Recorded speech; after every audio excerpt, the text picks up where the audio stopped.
Hi,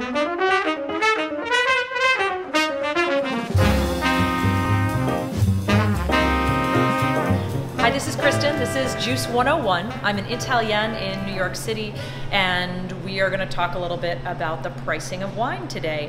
When I was asking for ideas for questions to answer on a video, everybody asked the same one, which is, do I have to spend a lot of money to get a good wine?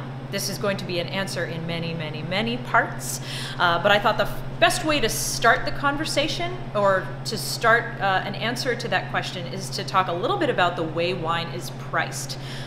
Beware, numbers ahead. I'm not great at them. I have notes to refer to, but I think it'll help you understand what the wine in the bottle cost, and therefore we can start to talk about expectations. So the journey of wine starts with the winemaker, all the costs associated, grapes, enologist, barrels, any number of things, people in the vineyard, that's the winemaker cost. So let's say that's $5. It costs $5 to make the wine in the bottle in front of you.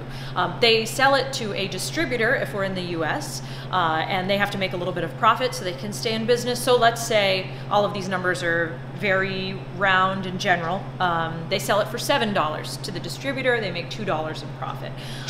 The distributor then adds about 30% to that and sells it to the next person for $10. So our $5 bottle is now $10. It hasn't even got to a store or a restaurant yet for you to buy.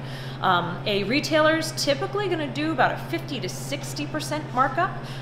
So now the wine is $15 on the shelf, or it goes to a restaurant where the markup is much higher for lots of reasons we can discuss, at about 350%, let's say, and it's $35. So typically, if you see a $35 bottle on a list, that wine might have cost about $5 to make. If it's $15 on the shelf, it costs about the same. So, although I can't answer the question right away about how much money do we need to spend to have a good wine, we can sort of say, all right, if something's $15 on a shelf, it costs $5 to make, how good can something be that costs $5? And it can be excellent for that amount of money, or it could be poor for that amount of money.